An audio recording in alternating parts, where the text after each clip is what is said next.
बिहार में पहले चरण की वोटिंग में जो जबरदस्त भीड़ दिखी, उसने सबको सोच में डाल दिया है। सवाल ये उठ रहे हैं कि आखिर इस बम्पर वोटिंग का मतलब क्या है? क्या ये नीतीश कुमार के पक्ष में है या तेजस्वी यादव के लिए नए बदलाव का संकेत है? हर पार्टी इसे अपने हक में बता रही है। एनडीए कह रही है कि लोग नीतीश पर भरोसा कर रहे हैं, तो महागठबंधन का दावा है कि जनता अब बदलाव चाहती है। लेकिन असल मायने क्या है, ये समझना बहुत ज़्यादा ज़रूरी है। आपकी जानकारी के लिए बता दें कि पहले चुनाव आयोग ने बताया था कि बिहार में 65% वोटिंग हुई है, लेकिन इस आंकड़े में सुधार करते हुए ईसी ने कहा है कि पहले फेज में 65% से भी ज़्यादा वोटिंग हुई है। वहीं लिस्ट में कुछ ऐसे नाम भी हैं जहां पर 70% से ज़्यादा वोटिंग हुई है। तो आइए जानते हैं कि बिहार में इस महामतदान के पीछे क्या कारण है। क्या बम्पर वोटिंग बदलाव का संकेत है? राजनीतिक एक्सपर्ट्स मानते हैं कि वोटिंग बढ़ना हमेशा एक जैसा नतीजा नहीं देता है, लेकिन इससे कई इशारे जरूर मिलते हैं। इस बार बिहार में करीब रिकॉर्ड 65% से ज़्यादा मतदान हुआ है, जो अब तक का रिकॉर्ड है। इसका मतलब है कि लोग इस बार वोट डालने को लेकर काफ़ी तय थे। उन्हें पता था किसे चुनना है और किसे हटाना है। इतनी बड़ी वोटिंग ये भी दिखाती है कि जनता अब मजबूत और स्थायी सरकार चाहती है। अब यह सरकार नीतीश देंगे या तेजस्वी, ये तो रिजल्ट बताएगा, लेकिन इतना ज़रूर साफ है कि जनता ने इस बार सोच समझकर वोट किया है। आखिरकार बिहार में इतिहास क्या कहता है? अगर बिहार के पिछले कुछ चुनावों पर नजर डालें तो एक दिलचस्प पैटर्न दिखाई देता है। जब वोटिंग 60% से ज़्यादा हुई तो लालू यादव या उनकी पार्टी की जीत हुई। जब वोटिंग 60% से कम रही तो नीतीश कुमार मुख्यमंत्री बने। उदाहरण के तौर पर 1990, 1995 और 2000 में वोटिंग 60% से ऊपर रही और लालू यादव की पार्टी सत्ता में आई। वहीं 2005, 2010, 2020 में वोटिंग 60% से नीचे रही और जब नीतीश ने बाजी मारी। अब की बार फिर से वोटिंग 60% से ऊपर है। तो क्या ये तेजस्वी के हक में जाएगी?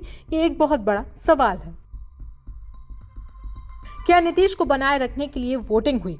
पिछले 20 सालों में जब जब वोटिंग बढ़ी है, नीतीश कुमार ही सत्ता में लौटे हैं। 2005 में 46% वोटिंग हुई, नीतीश कुमार पहली बार मुख्यमंत्री बने। फिर 2010 में 52% वोटिंग हुई, नीतीश को जबरदस्त बहुमत मिला।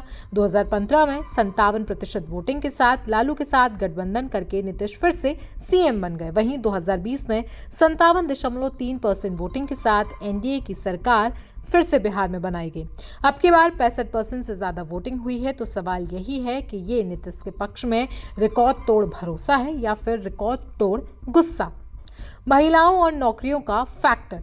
कई जानकारों का मानना है कि इस बार महिला वोटरों ने अहम रोल निभाया है। नीतीश सरकार की जीविका दीदी योजना के तहत लाखों महिलाओं को 10-10 हज़ार रुपए मिले हैं, जिससे महिला वोट बैंक जरूर मजबूत हुआ। दूसरी तरफ तेजस्वी यादव का हर घर नौकरी वाला वादा युवाओं में खूब चला। तो वोटिंग बढ़ने की एक वजह यह भी हो सकती है कि महिलाएं और नौजवान इस बार बड़ी तादाद में वोट डालने पहुंचे। और आखिर में आखिरी सवाल है, प्रशांत किशोर क्या किंग मेकर बनने वाले हैं? एक और बड़ा सवाल है, क्या ये बम्पर वोटिंग प्रशांत किशोर यानी कि पीके के लिए एक नया रास्ता खोल रही है? उनकी जनसुराज पार्टी पहली बार मैदान में है। पीके का दावा है कि इस बार बिहार में प्रवासी मजदूर वोट निर्णायक साबित होंगे। वहीं हालांकि ज्यादातर एक्सपर्ट्स मानते हैं कि जनसुराज की एंट्री ने मुकाबला दिलचस्प जरूर बनाया है, लेकिन पीके का किंग मेकर बनना अभी मुश्किल दिखाई दे रहा है, क्योंकि पीके सीधे सीधे खुद मैदान में नहीं है। इतिहास गवाह है कि जब बिहार में वोटिंग अचानक बढ़ती है तो सत्ता का समीकरण भी बदल जाता है। फिलहाल इतना तय है कि बिहार की जनता इस बार जोश में है और उसने बदलाव या भरोसे दोनों में से किसी एक को बम्पर वोटिंग के जरिए साफ संदेश दे दिया है।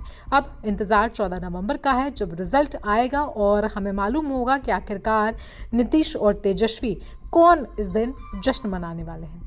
आप इस वोटिंग पैटर्न को किस तरीके से देखते हैं, हमें कमेंट सेक्शन में ज़रूर बताएं। साथ ही साथ देश दुनिया की बाकी खबरों के लिए बने रहें हमारे साथ।